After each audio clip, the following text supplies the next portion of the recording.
Good afternoon, everyone. So we are group 6, and today we're going to discuss our topic entitled Gender Discrimination and Inequality. So under it, kay machismo. So, do you ever hear the word machismo? Machismo. Ay, machismo. Sila na siya. Research na ako sa Google mo kay machismo. Sige, naging machismo. Spanish na. Machismo, may gabi siya lang sa Machismo is for American. So, again, do you ever hear the word machismo? Macho. No, so, yes, correct. So, machismo, can you read it all?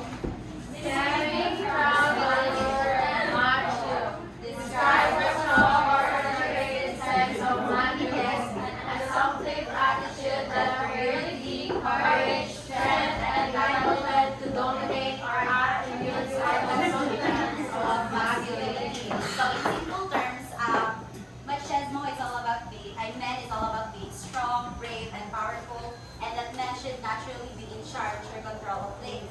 It's like saying that being masculine means overly thought that you deserve to be the boss just because you're a man. So it's like saying that men are superior to women. So men are taught that they need to exercise their power through dominance because they're men. Yeah, because they're men. And they thought that they can work hard and provide monetarily for their family, and as a result of that matter, they can treat their spouses however they wish. So, Marshall, ka na ba rin, for example, ganang lalaki man ko, so dili na ko. So, lalaki man ko, so dili na ko responsibilidad ang ako may provide daw ganang pagkaon, ako may provide sa family, so dili na ko responsibilidad ang magtrabaho sa balay o sa panimalay, di ba? Ang mga babae nga nanay mana, all guys, and then,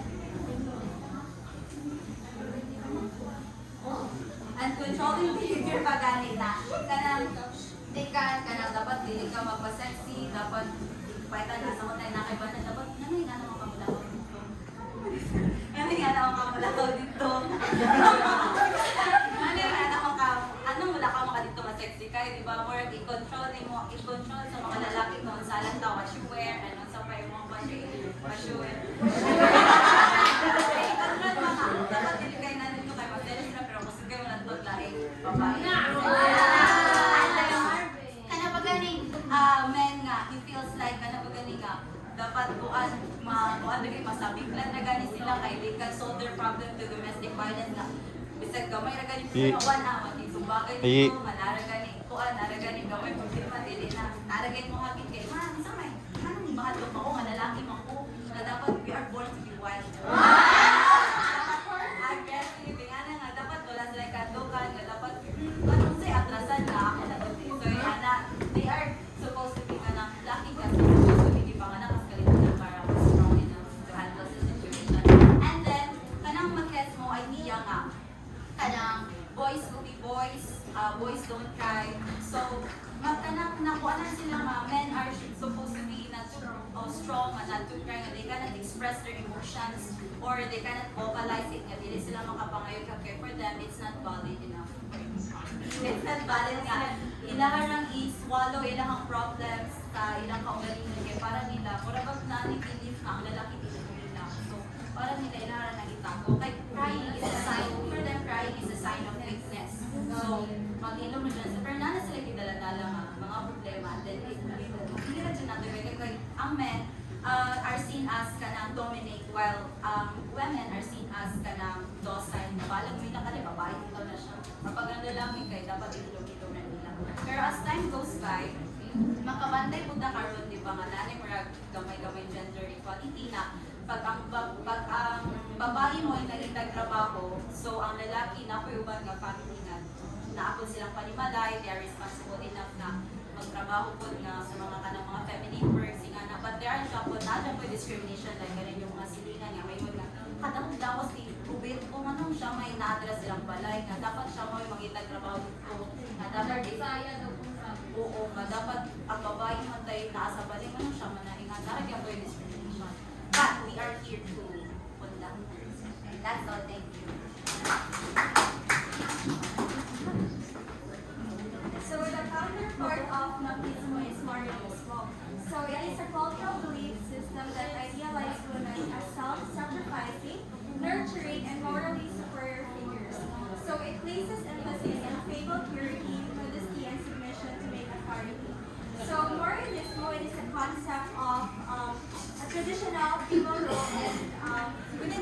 family and the society.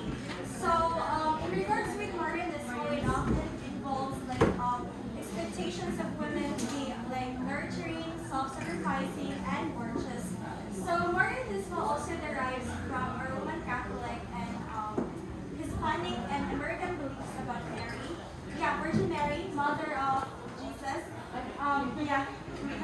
So it is supposed to give idea to Virgin Mary to idealize or to like mag-imagine na Virgin Mary is like sacred, pure, then devotion.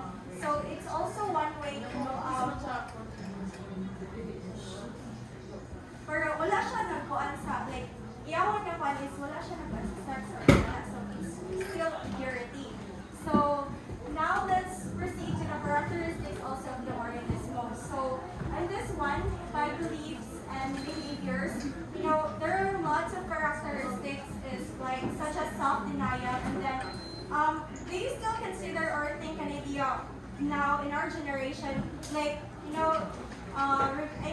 serving or gonna preserve atong virginity for marriage? Do we still have this concept of Marianismo? It's one of the concepts in Marianismo that we should preserve our virginity before marriage or for marriage. And then the second one, kabantay mo sa atong mama, sa atong lola na like they sacrifice a lot for their children and then they endure a lot of suffering from their husbands. And also, most importantly, and yeah, kind of putting the needs of others first before themselves. Muna siya yung mga kanang concept or characteristics of Marianismo.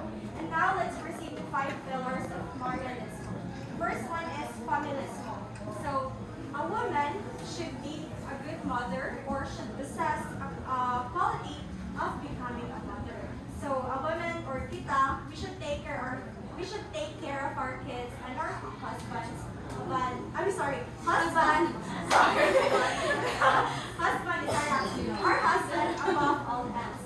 The second one is chastity. So in this one, a woman should expected na to kita virginally pure. Then virginity is it can be an idea that it is very important future for us women to prevent any shame from our families, diba? Okay, if kabantay mo sa atong in the Philippines, if gani natin issue or natin kailangan like magbaybayad sa uyab, it became sa ilang utong na ay virgin na siya or like natin nahitapuan nila. So it's very normal nowadays for us before in a traditional, hindi ka pwede like hika-hika because again, virginity is preserved for marriage. Then the next one is respeto or self-respect. So in this one, a woman should not be sexual or again, ang gisulti is i-reserve ang virginity until she have to become a mother. And also, very unfair kay isa ang part kay in this one, and this one also kanang sa respeto, very conservative pa siya. So even if kanang sexually active na gani ka kanang naminyo na or ana, ang woman is dili Japan sila, wala sila yung right to crave sex or to have sexual desires. Kay kanang as a woman, we should like have a respect in ourselves. Kay dili ta dapat mag-crave mga sex. Kay sex is reserved for the men pleasures and also making babies only. So kita in Marianismo wala tayo right na mag-crave of sex. Kay only men ra ana. So next one is simpatica. So simpatica is also a self-sacrificing. Women, we should not engage in a conflict, or if conflict arises, we should remain silent and not voice out our opinion. So imagine if sa unfair ang tradition before sa Marianismo. And I believe there are some cases kanara Japan ang Marianismo, especially sa mga Latin, mga exist Japan yung Marianismo nila dito. So they continue to fight against Marianismo. And then the last one is spiritual. So kaning spiritual, this pillars focuses ability in women, especially ilang spiritual gani is they will take lead the family into spiritual growth and religious practices. To summarize or to simply summarize the machismo and Marianismo. So Marianismo, it is to emphasize the role of women as a family or home-centered. So it is to encourage passivity, self-sacrificing, and chastity. While machismo, I will summarize this one. This is the rule of men. The rule of men. It is to set for masculine in our society, masculinity in our society, and yeah, and what you said, what it is to be a man. That's all. So next is misogyny. So misogyny is hatred or prejudice against women, typically exhibited by men. So misogyny is a discrimination against women na kasagaran na ang napakita is mga laki. So it shows up that misogyny is discrimination, hostility, harassment, or hostility or harassment against women. So it can be seen through action, words, beliefs that degrade, discriminate, or mistreat women just because they are women. Like for example, if a man believes that women are inferior to men, they will use that one to treat women unfairly and disrespectfully. Kaya po anang trabaho na construction. Kasagaran sa atong makita ang trabaho construction kay mga laki raman, di ba? Okay. Ay, wala kayo makita mga bahay ng trabaho construction. Okay, in this field, women might face discrimination, harassment, or kanang unequal treatment kaya itong magbahay sila. For instance, pwedeng dili sila mga dawat o saktong sweldo para sa sweldo kuha ng mga laki kay bisag they have the same work or pwede kuha makakuha sila negative feedback gikan sa ilang co-workers na mga laki, and that's misogyny.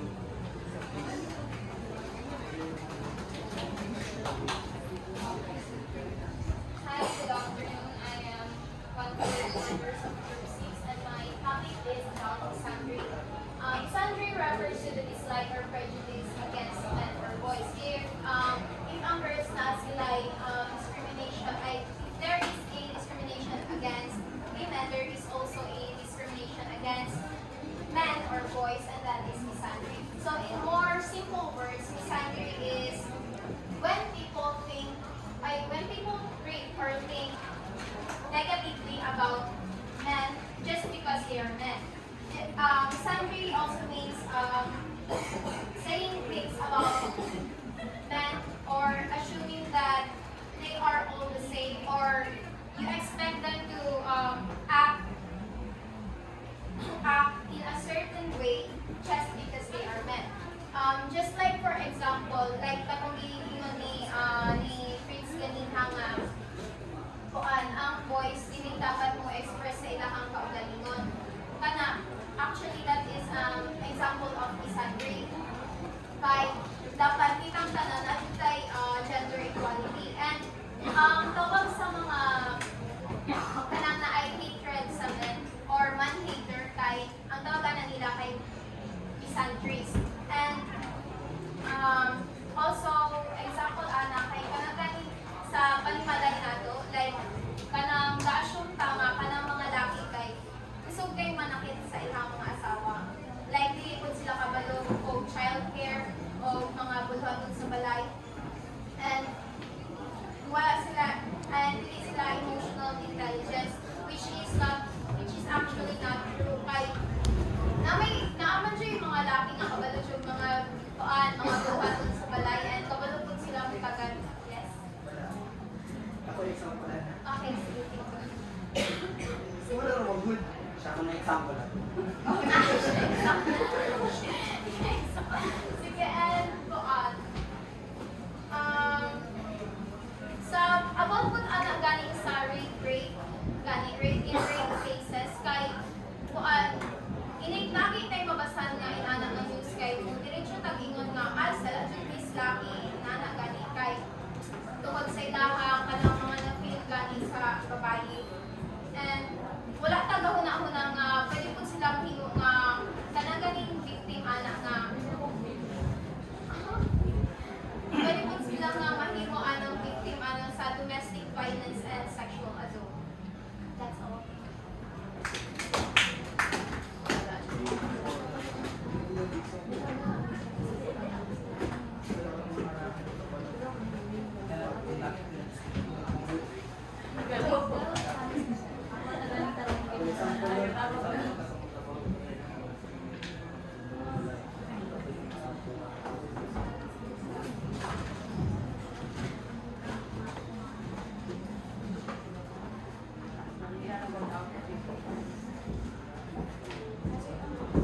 Okay,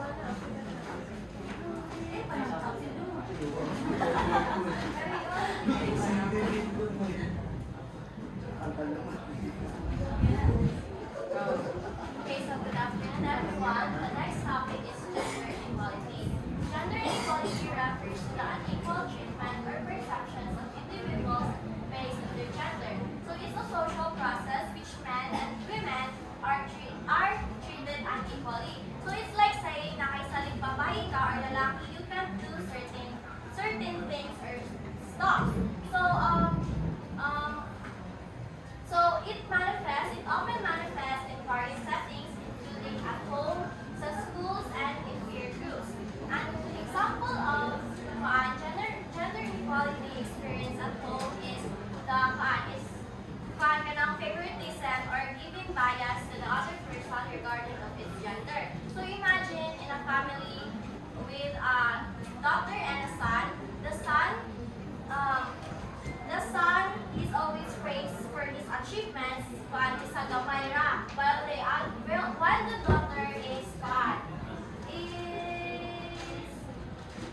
are often overlooked or downplayed. For example, when the son gets a good grade, he receives a lot of positive attention and rewards. But when the daughter does the same, it's treated as expected and not celebrated. So this creates a dynamic of favoritism where the son feels favored and the daughter feels undervalued solely based on their gender.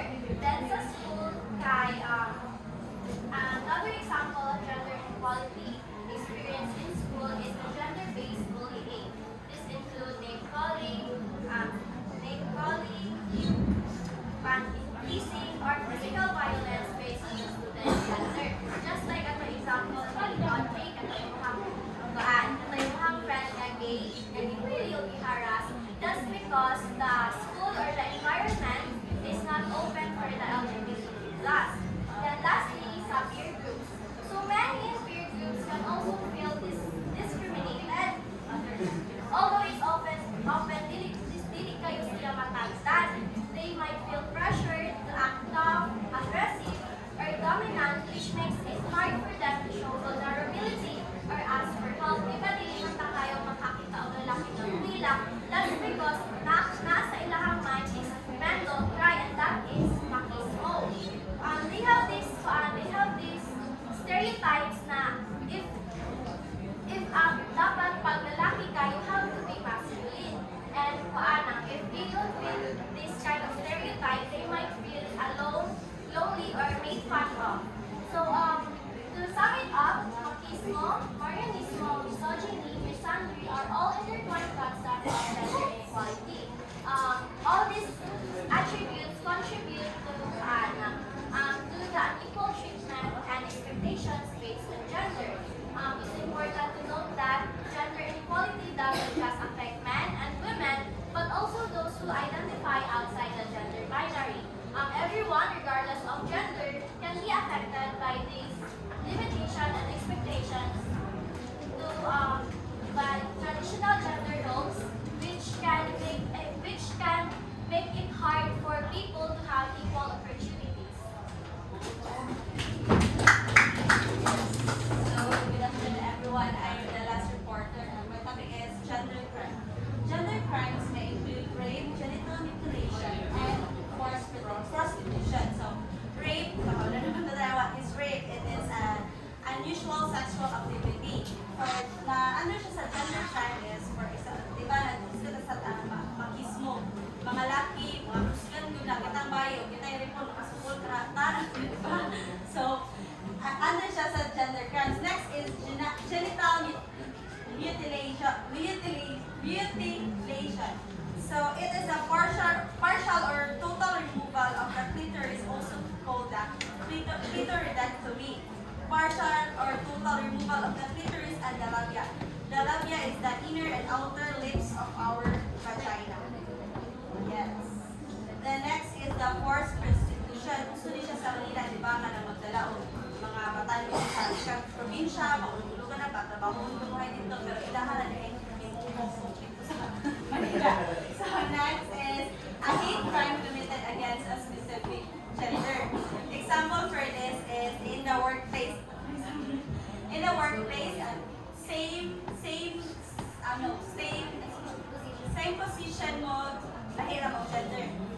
ka, laki siya. But, kaysa makismo ang mga laki mo, yung mga usgan, sila feel nila, sila mo'y taas sige, sila mo'y nagkausahod compare sa babae. Then next is often gender crimes. Often gender crimes are committed during the armed conflict or during times of political upheaval. Example for this is ang Russian lalakop sa Ukraine. Ang Russian kaya lalakop sa Ukraine, makakita sila ng